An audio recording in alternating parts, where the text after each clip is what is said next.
নামাজে একই রাকাতে সূরা ফাতিহা পড়ার পর 3 বার সূরা ইখলাস পড়া যাবে কিনা? খুবই দরকারি একটা প্রশ্ন। আপনার কাছে আমি জানতে চাই, সূরা ফাতিহায় আমিন শব্দটি না থাকার পরেও কেন আমরা আমিন বলা নিয়ে বাড়াবাড়ি করি? আমিন শব্দটি কিভাবে সংযোজিত হলো? আমিন শব্দটি সূরা ফাতিহার মধ্যে নাই। সূরা ফাতিহার আয়াত কয়টা ভাই? 7টা আয়াত। এই 7টা আয়াতের মধ্যে আমিন নাই। সুন্দর প্রশ্ন। তো সূরা ফাতিহার মধ্যে আমিন নাই, সেখানে এটার পরে আমিন নিয়ে আমরা আবার মারামারি করি কেন? যৌক্তিক প্রশ্ন। আর দ্বিতীয় প্রশ্ন হলো যে এই আমিন কে যুক্ত করলো? কোরআনে নাই, তাহলে কোত্থেকে আসলো? ভাইরা আমার, এই আমিন যুক্ত করেছেন স্বয়ং নবী করিম সাল্লাল্লাহু আলাইহি ওয়াসাল্লাম। তিনি বলেছেন, মানুষ যখন সূরা ফাতিহা পড়ে, বিশেষ করে জামাতে ইমাম গায়রিল মাগদুবি আলাইহিম ওয়ালাদ-দাল্লিন সূরা ফাতিহা পড়ে যখন শেষ করে, যে ব্যক্তি ইমামের এই সূরা ফাতিহা শেষ করা শুনে, সূরা ফাতিহার শেষে অনেকগুলো দোয়া আছে আল্লাহর কাছে, আমরা অনেকে জানি না, না জেনে পড়ি। আল্লাহ আমাকে সঠিক পথে পরিচালিত করেন। কত যুবক, কত মানুষ ভুল পথে গিয়ে জাহান্নামে চলে যাবে, আমি যেন সঠিক ট্র্যাকে জান্নাতের পথে রুটে থাকতে পারি, দোয়া আছে। এই দোয়া ইমাম করার পর মুক্তাদিরা যারা আমিন বলে এবং যাদের আমিন ফেরেশতারা ওই সময় আমিন বলে, সে আমিনের সাথে মিলে যাবে, আল্লাহ রাব্বুল আলামিন তাদেরকে মাফ করবেন। ভাইরা আমার, তাদের জন্য পুরস্কার রয়েছে, সুসংবাদ রয়েছে। এই জন্য এই সূরা ফাতিহার পরে আমিন বলার কথা স্বয়ং কে বলেছেন? রাসূল করিম সাল্লাল্লাহু আলাইহি ওয়াসাল্লাম। এটা কোরআনের অংশ না, কিন্তু সূরা ফাতিহার পরে আমিন বলা সুন্নাহ। সূরা ফাতিহার পরে আমিন বলা কি ভাই? সুন্নাত। এখন জোরে বলবো নাকি আস্তে বলবো, উভয় রকমের হাদিস আছে ওয়াইল ইবনে হুজর রাদিয়াল্লাহু তাআলা আনহু থেকে। এটা নিয়ে গন্ডগোল করার কথা হাদিসে নাই। হাদিসে দুই রকমের কথাই আছে এবং দুই রকমের কথাই উলামায়ে কেরাম নিজ নিজ গবেষণার দলিল হিসেবে পেশ করে থাকেন।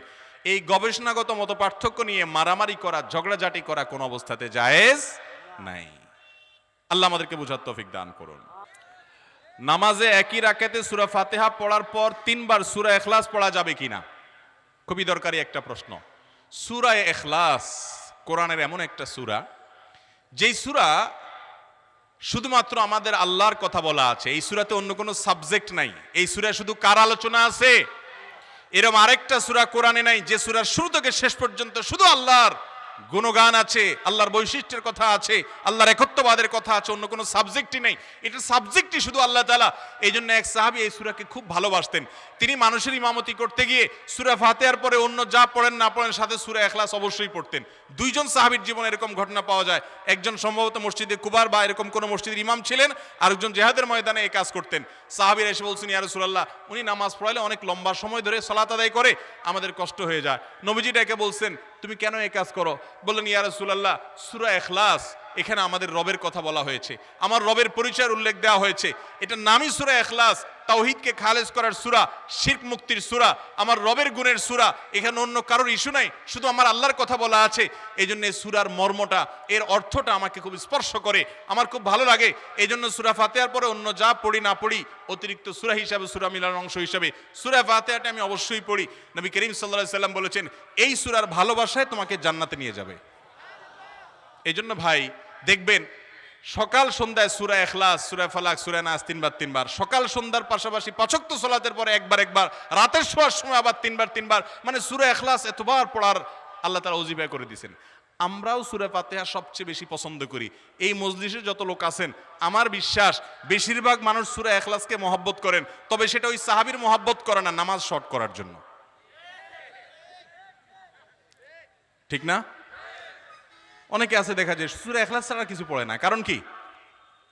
আয়তনে নামাজটা তাড়াতাড়ি শেষ করার জন্য। এইটার কারণে জান্নাতে যাবেন না, আবার খুশি হয়ে যায় না যে আমি এত বেশি বেশি পড়ি। আপনার নিয়ত যদি হয়, মতলব যদি হয় নামাজ সংক্ষিপ্ত করা, তাহলে হবে না। এই জন্য ভাইরা আমার, সূরা ইখলাসটা নামাজের মধ্যে কেউ যদি পড়েন, বিভিন্ন রাকাতে সূরার মর্ম উপলব্ধি করে তিনি ইনশাআল্লাহ সওয়াব পাবেন। এই সূরার তাফসীর জানবেন, একদিন ইনশাআল্লাহ কোন একটা প্রোগ্রামে কোনো আলেম থেকে সূরা ইখলাসের তাফসীরের উপরে 1 ঘন্টা আধা ঘন্টা ওয়াজ শুনবেন, খুব গুরুত্বপূর্ণ।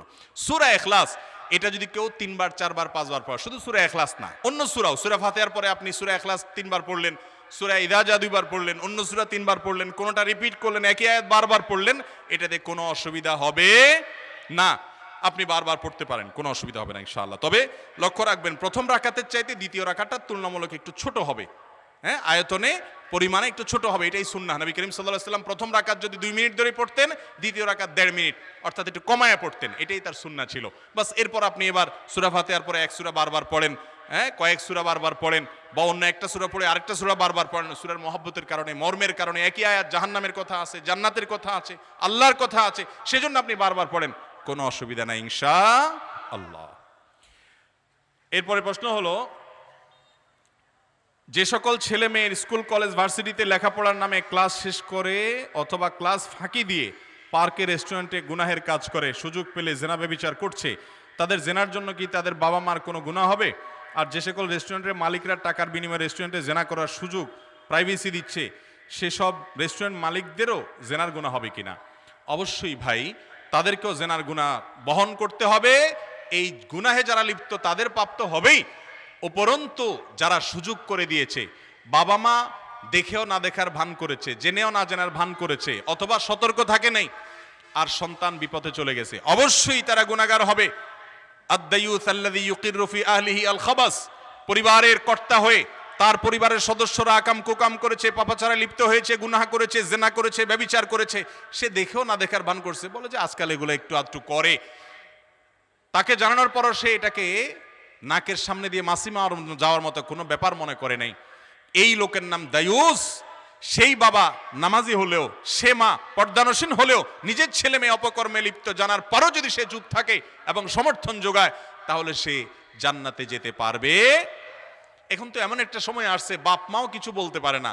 আমাদের দেশেও হয়তো সেদিন বেশি বাকি নাই, যেদিন বাপ মা ছেলে মেয়ের এই তথাকথিত প্রাইভেসিতে হাত দিলে তাদের নামে মামলা করার রাইট থাকবে, পুলিশ কল করার রাইট থাকবে।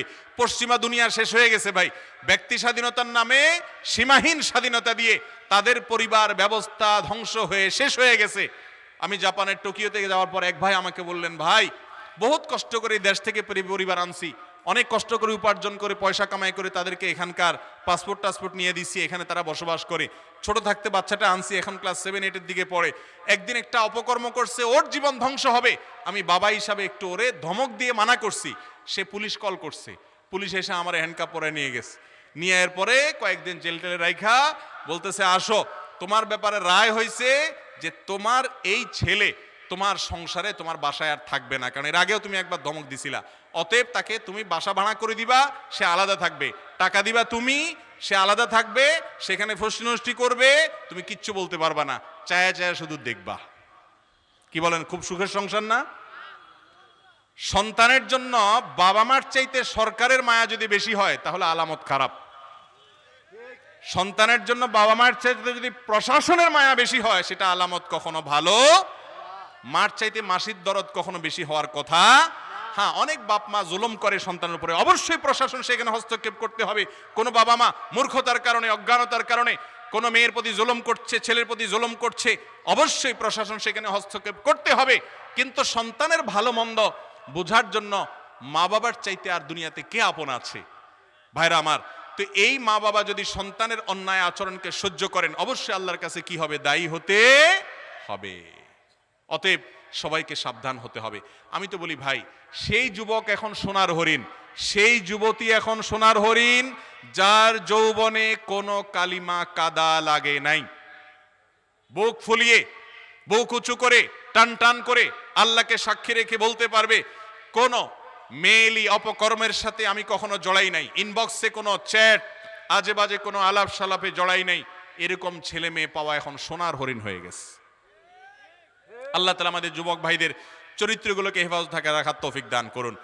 কিয়ামতের ময়দানে 7 শ্রেণীর মানুষ যে আরশের নিচে ছায়া পাবে, এর ভিতরে বেশিরভাগ যুবকদের আইটেম বেশি, যে জেনার অফার পাওয়ার পরেও হারাম রিলেশন করার জন্য গার্লফ্রেন্ডের অফার পেয়েছে, বয়ফ্রেন্ডের অফার পেয়েছে, এরপরে সে বলেছে ইন্নী আখাফুল্লাহ, তোমার মতো এই জেনার করার মতো উপযুক্ত মানুষের অফার পাওয়ার পরও আমি আল্লাহর ভয়ে তোমাকে ডিনাই করলাম, অস্বীকার করলাম। এগুলোর জন্য বুকে বল লাগে ভাই। যারা ঢিলা ওরা চলে যায়, যারা ঢিলা তারা কি করে? ঢিলা বুঝেন? ডাক আসছে, চলে গেছে, কাইতে হয়ে গেছে, শেষ। আর যাদের মেরুদণ্ড আছে, বুকে বল আছে, তারা হারামকে না করতে পারে, এটার ইমানই শক্তি বলে, মেরুদণ্ড বলে।